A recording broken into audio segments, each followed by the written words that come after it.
Nigel Farage, a man who has never been camera shy in his entire life, suddenly can't give a straight answer to the easiest question he's ever had.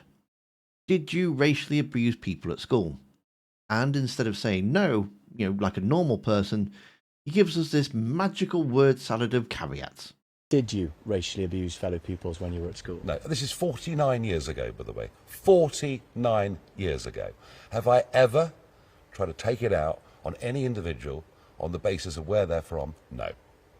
At school, categorically on the record, you did not racially abuse fellow pupils? I would never, ever do it in a hurtful or insulting way. That's not quite the same as not doing it. It's 49 years ago. It's 49 years ago. What difference does it? What difference to the time make? Isn't it? Well, I just entered my teens. Can I remember everything that happened at school? No, I can't. Have I ever been part of an extremist organisation or engaged in direct, unpleasant personal abuse, genuine abuse, on that basis? No. You're not quite... That's very, very caveated. You're not quite ruling this out. The question is, did you ever racially abuse fellow pupils in school? No. You've caveated it with a hurtful way. Not with intent. What do you mean not with intent? I don't understand what you mean by not with intent. What does that mean? You wouldn't do. But what does that mean? No. No what? No. I have never directly really tried to go and hurt anybody. When someone starts answering, did you do X, with not intentionally, we already know where this is going. So I thought we'd go back and have a look at a few times Farage has been openly racist, or how he now frames it as the not hurtful kind of racism. The moments where he targeted people because of where they came from, but somehow wants us to believe it now doesn't count because of, reasons. This wasn't teenage banter. A teacher literally wrote that colleagues thought that Farage had publicly professed racist views. One teacher said his comments were so extreme that he had to be removed from a lesson for being offensive to another pupil. Another said Farage had his mates march through the village singing Hitler Youth songs. But sure, Nigel, it's not with intent. Not with intent. And this is where the whole not hurtful racism defence collapses in record time. Farage wasn't 14 here. He wasn't caught up in the moment. He was a fully grown politician paid to communicate like an adult. Yet he looks a national radio host in the eye and says he would be concerned if a group of Romanian men moved next door. You've mentioned your discomfort at listening to foreign languages on a train recently.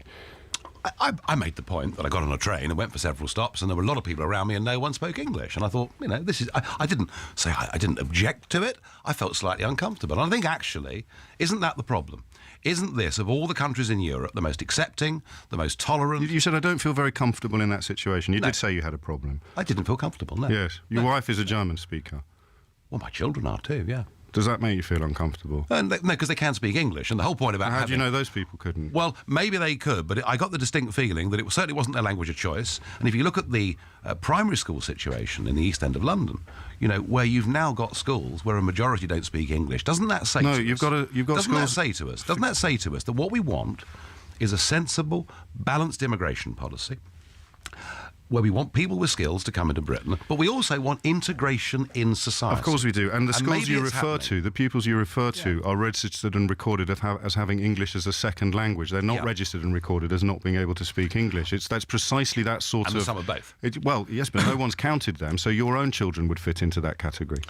Well, hopefully, lots of people can speak different languages, but the point I'm making is, do we want to live in an integrated society? No, forgive me. The point you're making is that schools in the East End are full of children who can't speak English. I just want you to recognise that's not true, what you just said. Come from the homes. Children who are typified as speaking English as a second language would include your own daughters. Their mother tongue being German. They come from homes where English is most definitely not the first language, and in too many cases is not the language at all. Now, look, what the caller asked you was why so many people think you're racist. Yeah, well, I think, yes, we've had our idiots. And part of the answer would be, you talk about children who can't speak English as a first language without mentioning it includes includes your own children. I mean, what is racism? Is racism between races? I mean, I was talking about. Don't you know? I was talking. How can you say you're not something if you don't know what it is? And what about the line about we're not wanting to live next door to Romanians? It's perfectly acceptable for people I didn't say not that. to. I was asked if a group of Romanian men moved in next door to you, would you be concerned? What about if a group of German children did?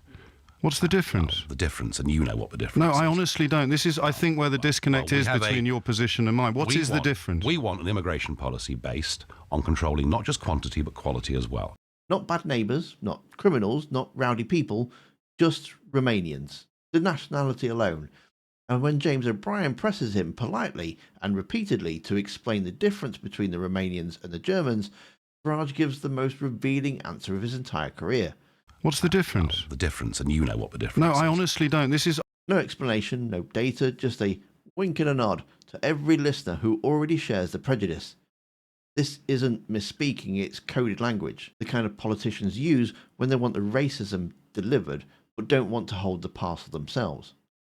But apparently, according to Nigel, this is the non-hurtful variety. I would never, ever do it in a hurtful or insulting way. The kind of racism that just accidentally stereotypes 19 million people. Have I ever tried to take it out on any individual on the basis of where they're from? No. If there was ever a moment that ripped the mask off, this was it. The Breaking Point poster, a photograph of non-white refugees deliberately chosen to make Britain look like it was about to be flooded. And it worked exactly the way he wanted it. Panic, division, a spike in racial incidents in the very same week. The poster was so blatantly racist that it was reported to the police for inciting racial hatred. Seeing Leave campaigners, his own side at the time, called it disgusting. Commentators across Europe compared it to this 1930s Nazi propaganda picture. And when confronted, Farage's defense was, well, it wasn't intended to look that way. And there's that word again, intent. Now, let's talk about never being involved with extremist organisations. Have I ever been part of an extremist organisation or engaged in direct, unpleasant personal abuse, genuine abuse, on that basis? No. Because when you willingly sit down next to Alex Jones, a man who says school shootings are fake, who pushes anti-Semitic conspiracies, and claims global elites are running the secret plots, you don't get to pretend you don't know what room you're in. Farage didn't just appear on Infowars once, he became a regular guest, and every single time he used the language globalists, New World Order, shadowy elites. And that elements of the deep state in the U.S., and I know that Trump's been fighting with the generals, some of them are on his side, some aren't, who are actually trying to reconstitute ISIS under a new name. And the Russians are saying, we wouldn't do this, we're pulling out. And they're pointing the finger towards the rebels, saying they staged a false flag. Well, I had no idea, but let's put it like this. If it wasn't Assad that did it, you could make arguments about the deep state doing it. I think, the globalists have wanted to have some form of conflict with Russia as an argument for us all to surrender our national sovereignty and give it up to a higher global level. They've wanted it for years, and now they see their opportunity, and we must protect. These aren't neutral words, these are anti-Semitic dog whistles with decades of history behind them. Even the Community Security Trust, the UK's leading organisation in tracking anti-Semitism, flagged Farage's language as dangerous because his audience knows exactly what those terms mean. And did Farage push back on any of Jones's conspiracies? Nope. He happily rode the wave because he knows this audience loves three things: fear, villains, and someone to blame. And Farage will always give them all three if the microphone is in front of him. But again, not the hurtful kind of racism, right? So, when Farage says, I would never do it in a hurtful way, what he really means is, if I can redefine the intent, I can rewrite the past. But sorry, Nigel, intent doesn't erase the evidence. Time doesn't erase the evidence. And being Nigel Farage definitely doesn't erase the evidence. And if the evidence show one thing very clearly, this didn't happen by accident. It wasn't a misunderstanding. It wasn't just the times. It's who you were. And a lot of it still shows today.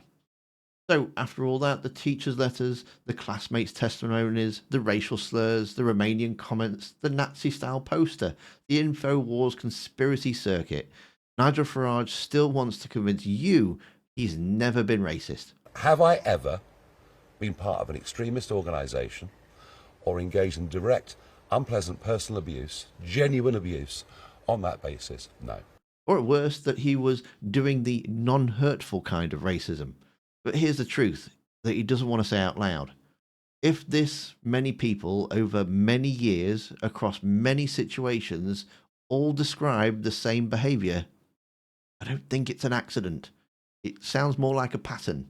Punch down, blame outsiders, stir up resentment, and then pretend it was all misunderstood. Farage keeps trying to hide behind the word intent, as if saying, I didn't mean to be racist. That kind of just magically overwrites what happened to fall out of his mouth. But intent doesn't change the words. Intent doesn't change the footage. Intent doesn't change the impact. So when Nigel Farage looks in the camera and tells you, I would never do it in a hurtful way, what it really means is, I only want the power that comes from racism, not the responsibility for it. But that's not how this works anymore, because the evidence is right there. The history is right there, and whether he meant it or not, he said it. He did it, not pretending otherwise.